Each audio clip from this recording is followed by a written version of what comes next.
Ya, saudara, ayat firman Tuhan kita hari ini kita akan baca bersama-sama. Ayat yang pertama terambil dari Matius 16 ayat 24. Mari kita baca bersama-sama Matius 16 ayat 24.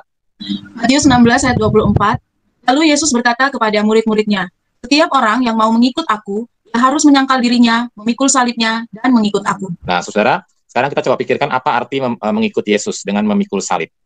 Dari ayat yang kita baca tadi, yang dibaca oleh Miss Vivi, kita menemukan barang siapa ingin mengikut aku, dan jelas kata mengikut aku itu berarti menjadi murid ya. Ini sama aja menjadi murid. Barang siapa ingin mengikut aku menjadi murid harus menyangkal diri. Sangkal diri dan ya pikul salib, sangkal diri, pikul salib dan ikut aku. Nah, saudara, ini sebetulnya silakan teman-teman nanti diingat-ingat ya. Ini yang disebut dengan hakikat seorang murid. Ya, hakikat seorang murid, sangkal diri, pikul salib. Ini hakikat seorang murid. Hakikat itu apa sih artinya? Hakikat itu yang paling mendasar dari apa artinya murid ya. Hakikat seorang murid, dia menyangkal diri itu artinya apa? Say no, mengatakan tidak. Mengatakan tidak kepada apa? Kepada apa saja yang menghalangi dia untuk bisa bertumbuh di dalam imannya kepada Kristus. Say no to apa saja ya yang membuat kamu itu menjadi begitu sulit bertumbuh. Mengatakan tidak kepada kedagingan kita, mengatakan tidak kepada kecenderungan-kecenderungan dosa kita, mengatakan tidak kepada ego kita. Nah, tetapi kita diminta untuk pikul salib. Pikul salib bukan sekali-kali, tapi juga di bagian Alkitab yang berkenaan dengan pikul salib ini dikatakan setiap hari. Jadi artinya apa? Say yes. Say yes kepada Kristus sendiri, kepada salibnya, kepada karyanya. Ya. Nah, saudara, ini artinya bertobat. Ya, bertobat itu bukan sekedar menyesal. Bertobat menjadi murid Yesus itu bukan sekedar mengalami kehidupan yang terinspirasi, begitu ya. Kalau cuma sekedar mencari inspirasi, kita nggak perlu dengar firman. Kita cukup dengarkan motivator-motivator di luar sana, kita bisa terinspirasi gitu ya. Tapi yang namanya bertobat itu artinya 180 derajat. Ada perubahan hidup 180 derajat. Ya, 180 derajat dari yang tadinya ke arah timur, berbalik 180 derajat ke arah barat. Dari yang tadinya mengatakan ya untuk dosa, sekarang mengatakan tidak untuk dosa. Ya, dan mengatakan tidak untuk salib, sekarang mengatakan ya untuk salib. Nah, itu artinya bertobat. Bertobat atau menjadi murid. Ya, hakikat seorang murid itu harus mengatakan tidak kepada yang menjadi kesenangan dirinya, mengatakan ya kepada salib, kepada karya Kristus, kepada penebusan Kristus, kepada Allah dan Kristus, kepada pimpinan Roh Kudus, kita mengatakan ya kepada itu semua. Nah, karena itu tema hari ini untuk mengajak kita memikul salib, itu artinya sama saja mengajak kita untuk menjadi murid Yesus. Nah, ini konsep yang sangat penting sekali dan yang harus diingat seumur hidup. Yang menjadi murid itu sangkal diri, pikul salib setiap hari. Nah, sekarang bicara soal salib ini kan bahasa Inggrisnya apa? Bahasa Inggrisnya cross ya.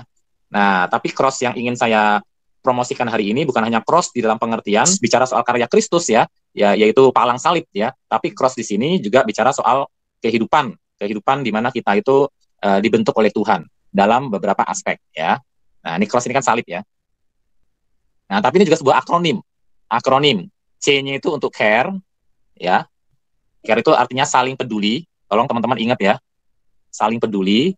Kemudian R-nya itu reach. Reach itu artinya kita menjangkau ya, menjangkau orang lain.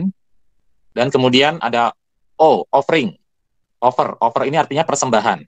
Bisa juga persembahan hidup kita, persembahan uang kita ya. Dan ada yang namanya study atau belajar ya, belajar firman, belajar dari orang lain, dan di sini serve. Serve itu artinya melayani ya, melayani. Nah, teman-teman bisa tolong coba ingat-ingat cross ini ya. Tadi kita sudah belajar ayat pertama tadi tentang sangkal diri, pikul salib ya. Dan salib di sini bukan hanya menunjuk pada karya Kristus dalam pengertian palang salib di Golgota, tapi dalam konteks kita cross ini mengingatkan kita kepada sebuah akronim, care, reach, offer, study, and serve ya. Nah, saudara, dan untuk mendalami akronim ini, saya akan mengajak kita membaca ayat kedua ya. Kalau tadi kan ayat pertama kita sudah baca yang ini ya, ayat pertama ya, dari Matius 16 ayat 24. Ya, tolong diingat-ingat ini untuk nanti menjadi hafalan kita ya. Setiap orang yang mau mengikut aku, ia harus menyangkal dirinya dan mengikut salibnya dan mengikut aku. Nah, sekarang di ayat kedua, 1 Yohanes 1 ayat 3. 1 Yohanes 1 ayat 3, silakan. 1 Yohanes 1 ayat 3, apa yang telah kami lihat dan yang telah kami dengar itu, kami beritakan kepada kamu juga, supaya kamu pun beroleh persekutuan dengan kami. Dan persekutuan kami adalah persekutuan dengan Bapa dan dengan anaknya Yesus Kristus. Nah, ini namanya siapa yang baca ya, kalau boleh tahu? Nania, Pak. Oh ya, terima kasih Nania. Nah, saudara, ini ucapan dari penulis surat Yohanes ya, tentang apa yang menjadi pemberitaannya. Nanti dari satu ayat ini saja kita bisa melihat ada aspek-aspek cross tadi, CROSS tadi. Ya, apa saja aspek-aspeknya? Ya, apa yang telah kami lihat dan yang telah kami dengar, itu yang kami beritakan kepada kamu juga. Kira-kira itu kalau dari cross ini, dia menyangkut aspek apa ya? Kalau dalam cross ini, apa yang telah kami lihat dan yang kami dengar, itu yang kami beritakan. Kalau dari cross ini, kira-kira itu aspek apa tuh? Kira-kira dari C, care, R, reach, O, offer, persembahan, S, tadi, S yang kedua, serve. Nah, apa yang telah kami lihat dan apa yang telah kami dengar, itulah yang kami beritakan kepada kamu. Itu kira-kira aspek yang mana? Yang C, yang R, yang O, atau yang study, atau yang serve. Apa yang telah kami lihat dan apa yang telah kami dengar, itu yang kami beritakan kepadamu. Itu kira-kira aspek yang mana? Ada dua aspek di situ. Itu termasuk yang care, termasuk yang reach, termasuk yang offer, termasuk yang study, atau termasuk yang serve? Study. Study, apa yang telah kami lihat dan kami dengar ya. Iya, namanya study kan kita melibatkan pengamatan, ya kan, mendengar, diajar, nah study. Jadi dalam cross itu ada aspek study, apa yang telah kita lihat, kita dengar dari khotbah, dari teman kita seiman yang baca buku rohani, dari tayangan YouTube yang berisi pengajaran Alkitab, dari webinar-webinar. Nah, apa yang telah kami lihat, kami dengar, terutama dari pembacaan Alkitab setiap hari. Dari pembacaan Alkitab setiap hari. Itu yang kami beritakan kepadamu. CROSS, yang mana? Itu yang kami beritakan kepadamu. Maksudnya mana? Reach ya. Reach itu menjangkau ya. Reach itu menjangkau. Itu yang kami beritakan kepadamu. Betul, kami beritakan kepadamu. Jadi, menjangkau. Apa yang sudah kita pelajari dari firman Tuhan, penggalian Alkitab, sharing-sharing firman Tuhan yang sudah kita dengar, webinar-webinar, pengalaman hidup kita bersama Tuhan, begitu ya. Jatuh bangunnya kita, itu yang kami beritahukan kepadamu. Terutama berita Injil, ya, terutama berita Injil. Itu yang kami beritakan kepadamu. Kita menjangkau orang. Menjangkau dengan berita. Jadi supaya apa yang telah kita lihat dan kita dengar, yaitu Injil itu nggak berhenti di kita. Tapi kita teruskan kepada orang lain. Kita promosikan kepada orang lain. Kita lanjutkan kepada orang lain. Oke, teman-teman. Kemudian yang berikutnya adalah, coba bunyi ayatnya apa? Supaya kamu pun beroleh persekutuan dengan kami. Supaya kamu pun beroleh persekutuan dengan kami, dengan para rasul yang memberitakan firman itu. Itu maksudnya care, offer, atau serve. Supaya kamu beroleh persekutuan dengan kami. Bersekutu. Bersekutu itu masuknya kemana ya? Self. Serve ya, serve melayani bisa, serve melayani bisa, ya. Yang kedua ini juga bisa, care juga bisa, ya. Jadi kita melayani sesama dan juga dan peduli dengan sesama. Nah itu hakikat dari cross ya, beroleh persekutuan, koinonia, ya, koinonia. Dan di dalam koinonia itu, dalam persekutuan itu kita saling melayani, ya, melayani sesama, ya. Yang berikutnya, dan persekutuan kami, ya, adalah persekutuan dengan Bapa dan dengan anaknya Yesus Kristus. Persekutuan kami adalah persekutuan dengan Allah Bapa di surga dan dengan anaknya Yesus Kristus. Itu berarti maksudnya yang offer, ya, persembahan hidup. Kita bersekutu dengan Allah kan artinya kita mempersembahkan hidup ya. Persembahan hidup itu nanti konkretnya bisa lewat kolekte, bisa lewat hidup yang taat, ya kan? Ini bisa lewat kolekte, bisa lewat hidup yang taat, bisa lewat bahkan termasuk pelayanan di sini. Ya, persekutuan dengan Allah itu artinya melayani Allah. Melayani Allah dengan melayani sesama. Ya, melayani Allah dan melayani Kristus. Melayani Allah dan melayani Kristus. Nah, saudara, jadi kita melihat hanya dalam satu ayat saja kita melihat dari aspek-aspek ini, ya.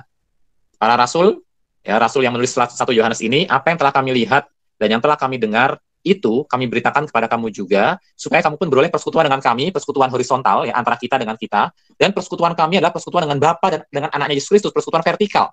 Ya, vertikal itu artinya garis ke atas dengan Allah. Nah, jadi ada care, koinonia, dengan sesama seiman yang horizontal. Preach, kami memberitakan kepada orang lain, saling berbagi firman, mengajak teman ke gereja, mengajak teman ikut kelompok kecil, mengajak teman untuk berdiskusi Alkitab, mengajak teman berdoa bersama, menceritakan kabar baik kepada orang lain, mendoakan teman kita yang susah, itu reach, ya. Offer, persembahan hidup kita, hidup taat kepada Tuhan, menjauhi dosa, memberikan persembahan atau kolekte, memberikan waktu kepada Tuhan untuk melayani Tuhan, itu persembahan, offer. Study itu kita bisa belajar Alkitab dengan mendengar, membaca, saat teduh setiap hari, PA, dan kalau kita di youth, kita akan melaksanakan KTB, kelompok kecil, bisa juga disebut cross, ya, itu sebulan 2 kali.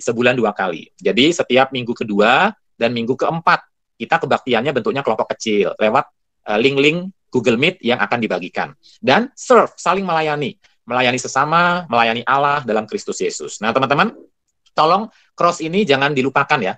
Cross dalam pengertian salib Kristus, karya Kristus dan penebusannya. Juga cross dalam pengertian akronim. Ya, ini kan namanya akronim ya. Akronim itu artinya satu kependekan yang kalau di kependekannya ini dijabarkan ada satu arti, dan akronim itu artinya membentuk kata baru begitu ya. Singkatannya itu membentuk kata baru, yaitu kata cross. Care, reach, offer, study, serve. Nah, saudara, ini jangan dilupakan karena ini akan menjadi semangat kita selama tahun ini. Semangat kita selama tahun ini. Ya, bersyukur saudara kita sedang mencoba hal-hal baru pada awal tahun ini dengan situasi yang baru, situasi pandemi ya saudara ya, situasi pandemi. Dan di situasi pandemi ini saya tahu tidak mudah bagi kita semua ya, tidak mudah bagi kita semua. Ya, tapi ya saya berharap ini tidak mematahkan semangat kita ya, tidak mematahkan semangat kita melayani Tuhan dan hidup mengikuti Yesus, menjadi murid Yesus ya, karena ini kita lagi semua masih belajar. Nah, saudara-saudara, saya mengajak kita untuk mau ambil bagian ya di dalam persekutuan kita ya, di dalam komunitas kita. Ambil bagiannya dengan cara apa? Dengan cara pertama, hadir di dalam ibadah youth seperti ini dengan jam yang baru ya, 9.30. Jadi hari ini kan masih ada yang terlambat-terlambat ya teman-teman ya. Yang terlambat-terlambat itu minggu depan harap diingat, kita mulai kebaktiannya 9.30. Bukan lagi 10.30. Jadi 9.30. Kalian yang punya adik-adik sekolah minggu di Kalam Kudus, jam 8 itu sudah mulai sekolah minggu dan jam 9 sudah selesai. Jadi adik-adik kalian sudah selesai ikut sekolah minggu, kalian yang SMA bisa ikut komisi pemuda jam 9.30. Ya, jadi minggu depan jangan lagi terlambat 9.30, itu bagian dari kita offer, mempersembahkan hidup kita kepada Tuhan, ya, memikul salib cross ya. Dan kemudian yang kedua, setiap minggu kedua dan keempat kita ada pembagian kelompok kecil, ya, pembagian kelompok kecilnya nanti atau mungkin sudah ya di-share-kan oleh Bapak Ibu guru di link-link yang dibagikan di grup masing-masing. Tapi kita teknisnya begini ya, tolong teman-teman kasih tahu teman-temannya yang lain. Kita akan tampilkan 2 link ya. Yang link pertama itu adalah link untuk kebaktian seperti begini ya. Jadi kita akan mengawalinya dengan nyanyi-nyanyi dulu. Nah, setelah nyanyi-nyanyi kolekte baru kita masuk ke kelompok kecil masing-masing ya. Saya ulangi ya, tolong nanti kasih tahu teman-temannya ya. Jadi minggu depan jam 9.30 kita akan tetap kumpul seperti ini, nyanyi-nyanyi dulu, memuji Tuhan dulu, kita akan beribadah, mempersembahkan persembahan dulu, baru setelah itu kita masuk ke dalam kelompok-kelompok kecil ya. Baru setelah itu kita masuk ke dalam kelompok-kelompok kecil. Jadi nanti rekan-rekan pembimbing akan membagikan 2 link. Satu linknya tuh link untuk kebaktian yang besar, kebaktian umum seperti kita begini, dan yang kedua link untuk kelompok kecilnya ya teman-teman. Jadi itu menjadi perhatian, tolong dibantu disosialisasikan kepada teman-temannya yang lain. Kalau baru pertama begini pasti banyak yang mungkin masih salah-salah atau bingung-bingung ya, tapi kita perbaiki terus. Sekilas saja ya, bagi teman-teman yang di Kalam Kudus Jayapura, yang sekolah di Kalam Kudus Jayapura, ini sama dengan kelompok character building bagi yang kelas 10 dan kelas 11, dan sama dengan kelompok Cambium bagi yang kelas 12. Hanya saja di kelompok-kelompok karakter building misalnya, yang kelompoknya terlalu besar, kita bagi 2. Jadi misalnya ada kelompok karakter building Ibu Marcelina Wun. Ibu Marcelina Wun ini kan kelompoknya ada cewek dan cowok di karakter building. Yang cowok-cowok nanti ikut kakak-kakak yang lain. Dan yang cewek-cewek tetap ikut Ibu Lina Wun. Itu contohnya ya. Nanti detailnya kita akan share-kan. Ya, Bapak Ibu Guru akan membantu untuk men-share-kan. Bagi teman-teman yang di luar Kalam Kudus, nanti bisa gabung yang perempuan-perempuan dengan kelompoknya Miss Injilia atau Miss Yuliani, atau kelompoknya Miss Herlin ya. Itu juga dari luar Kalam Kudus atau alumni begitu ya. Juga kelompoknya Pak Cahyo. Nah, kelompoknya Pak Cahyo itu juga nanti bagi teman-teman yang dari luar Kalam Kudus atau bagi alumni-alumni ya. Nah, saudara berdoa kalau memang nanti kelompoknya kurang ya, pembimbingnya kurang, kita bisa atur lagi nanti. Tapi kalau ada teman-teman dari luar Kalam Kudus yang misalnya ada anggota kelompoknya Pak Robi ya, anak kelas 12. Pak Robi, saya pengen ngajak teman saya. Nah, teman saya ini orang dari SMA 4, tapi dia mau gabung ke kelompoknya Pak Robi, boleh nggak? Boleh. Ya, saya ulangi ya, boleh. Kalau ada teman-teman dari SMA 4, SMA 5 yang ingin bergabung dengan kelompoknya Pak Robi, kelompoknya Pak Brando, boleh. Silakan pilih kelompok mana saja yang kalian punya teman dekat. Ya, kalau kalian punya teman dekat di kelompoknya Bu Rini, tapi kalian dari sekolah lain, silakan. Ya, ini teman-temannya di Instagram, silakan perhatikan. Ini alumni-alumni juga gitu. Alumni-alumni tidak harus pilih Miss Injilia dan Miss Yuliani, tidak harus pilih Pak Nur Cahyo, tapi alumni-alumni misalnya, aduh, saya sudah akrab dengan Miss Marlina, silakan gabung dengan kelompoknya Miss Marlina. Jadi teman-teman, pembagian kelompok ini sekali lagi ya, bagi siswa Kalam Kudus, pembagiannya sama dengan yang karakter building dan sama dengan yang kelompok Cambium bagi yang kelas 12, ya ada perbedaan sedikit, ya. Dan bagi yang di luar Kalam Kudus atau bagi yang alumni atau yang kuliah, yang kerja, silakan bergabung dengan kelompok mana saja. Silakan bergabung dengan kelompok mana saja yang kalian merasa akrab. Tapi kalau kalian tidak tahu siapa-siapa, ya ikut saya saja, kelompok Pak Nur Cahyo, atau kelompok Miss Injilia dan Yuliani, atau kelompok Miss Herlin. Ya, saya rasa Semoga itu jelas untuk pembagian kelompok. Nah, pembagian kelompoknya setiap, sekali lagi, minggu kedua dan keempat. Ini ada link-linknya. Saya perlihatkan link-linknya. Mungkin linknya akan berubah sih. Ini ya, ada link kebaktian yang saya tunjuk ini ya. Ini mungkin akan berubah nih, minggu depan nih. Lalu ada link-link pemimpin kelompok kecil. Teman-teman lihat nih, siapa yang kelompoknya di mana. Ini ada link-linknya. Ini akan dibagikan ya. Akan dibagikan buat teman-teman. Atau mungkin bagi teman-teman yang merasa tidak tahu kelompoknya yang mana dan tidak tahu mesti hubungi siapa, hubungi pengurus saja.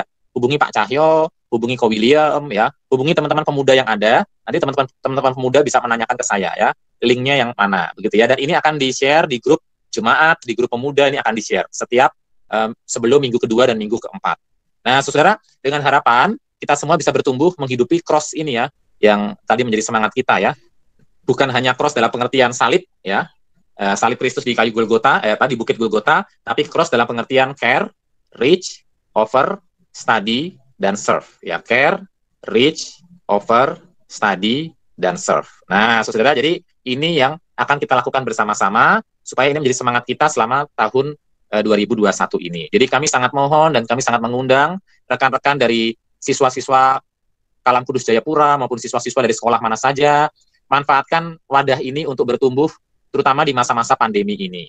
Saya sudah mendengar cerita-cerita bagaimana di masa-masa pandemi ini banyak dari antara kita yang imannya tuh mulai luntur begitu ya. Banyak di antara kita tuh yang mulai tergoda untuk jatuh dalam dosa. Karena apa? Karena hari-hari di depan internet, nggak boleh kemana-mana gitu ya. Akhirnya apa? Akhirnya bikin dosa, malah kembali kepada kebiasaan-kebiasaan yang buruk yang lama. Dan akhirnya kita kerohaniannya makin kering, pengen ketemu saudara seiman, nggak boleh, karena PSBB, karena pembatasan sosial berskala besar misalnya, kita jadi merasa, merasa kayak kehilangan semangat, kita merasa kehilangan gairah lagi untuk ikut Tuhan, dan godaan-godaan internet, dengan berbagai-bagai tawarannya itu justru yang mengalihkan kita dari Tuhan. Nah, teman-teman, jadi manfaatkan cross ini. Kita bisa berbagi cerita, ya namanya care tuh cerita. Kita juga mendoakan teman kita, Rich, ya, mendoakan keluarga kita, ajak teman-teman yang lain dari sekolah mana saja, yang sekolah, nggak sekolah, yang kerja, kuliah, yang nganggur, semua ajak temannya ikut kelompok kecil. Kalau ada omnya yang masih muda dan ingin join sama kita, ajak aja, ya. Kalau ada tantenya yang masih muda, yang masih kuliah, ajak aja, supaya kita bisa bertumbuh bersama. Kita offer tuh mempersembahkan hidup kita, saling menguatkan untuk taat pada Tuhan, saling ngingetin gitu ya. Persembahan kita menggunakan QR code, ya, dan teman-teman QR code-nya nanti Bapak Ibu Guru Pembimbing bisa bantu share juga. Untuk apa kita memberikan persembahan, saudara-saudara? Karena itu untuk mendukung pelayanan kita, khususnya di Komisi Pemuda. Misalnya ada teman kita yang sakit, atau ada teman kita yang kedukaan. Ya, kita tentu rindu untuk saling membantu, bukan? Kita rindu untuk mendukung keluarga yang berduka, kita rindu untuk membantu teman kita yang masuk rumah sakit, yang opname di rumah sakit, mungkin operasi, mungkin kecelakaan. Kita mungkin nggak bisa kasih banyak, tapi setidaknya dengan dukungan teman-teman yang dikumpulkan tiap minggu lewat persembahan, kita bisa sedikit menjadi berkat bagi orang lain, ya. Belum lagi untuk keperluan-keperluan Komisi Pemuda yang lain, ya. Kita juga perlu untuk keperluan-keperluan pelayanan yang lain, yang tentunya supaya itu semua bisa menjadi berkat bagi kita semua. Terus kita belajar Alkitab sama-sama, yang nggak ngerti tanya sama pembimbingnya. Nanti kalau pembimbingnya nggak ngerti, tanya ke Pak Cahyo atau belajar sendiri. Jadi kita saling melengkapi dan kita saling melayani. Contohnya saling melayani gimana? Saling ngingetin. Besok kelompok kecil ikut ya. Besok kebaktian pemuda ikut ya. Nah, teman-teman, jadi mari kita sebelum mengakhiri renungan pada pagi ini, kita baca ulang 2 ayat ini ya, saudara ya. Kita baca ulang 2 ayat ini ya. Saya bacakan buat kita, ini yang menjadi semangat kita tahun ini ya, saudara ya. Matius 16 ayat 24. Lalu Yesus berkata kepada murid-muridnya, setiap orang yang mau mengikut aku, ia harus menyangkal dirinya, memikul salibnya, dan mengikut aku. Di bagian Alkitab lain dikatakan setiap hari, ya, memikul salibnya setiap hari. Ya, saya ulangi ya, setiap orang yang mau mengikut aku, ia harus menyangkal dirinya, say no to everything that hinder us from God, ya, yang menghalangi kita dari Allah, dan memikul salibnya, mengatakan ya, say yes kepada Allah dan salibnya. Nah, bicara soal salib, tadi kita sudah bahas ya, salib itu cross. Cross bukan hanya menunjuk kepada kayu palang di Golgota dan karya Kristus saja. Cross bicara soal kehidupan Kristen. 1 Yohanes 1 ayat 3. Apa yang telah kami lihat dan telah kami dengar itu, study, kami beritakan kepada kamu juga, reach, menjangkau, supaya kamu pun beroleh persekutuan dengan kami, ya, koinonia, persekutuan, care, saling peduli. Dan persekutuan kami adalah persekutuan dengan Bapa dan dengan anaknya Yesus Kristus. Offer, ya, persembahan hidup, taat, kolekte, dan ini bicara juga soal serve, melayani, ya, melayani Allah, ya, melayani Bapa, melayani Kristus, anaknya yang tunggal. Nah, teman-teman, jadi ini apa yang mau saya sharekan hari ini. Biarlah semangat cross ini sungguh-sungguh mau menghidupinya tahun ini. Ya, sekali lagi, kalau ada kesulitan apa-apa, dikomunikasikan, ya, dikomunikasikan, tanya saya, tanya di teman-teman pemuda di Kalang Kudus, Ko William, atau mungkin Bapak Ibu Guru. Nanti Bapak Ibu Guru akan sampaikan ke saya. Kalau ada kesulitan apa, misalnya soal link atau apa, nanti kita cari solusinya sama-sama. Ya, demikian firman Tuhan. Biarlah melalui pertemuan hari ini, kita bersama-sama memulai cross kita. Care, reach, offer, study, and serve, dan tentunya cross dalam pengertian hidup di dalam karya penebusan Tuhan Yesus Kristus yang telah mati dan bangkit.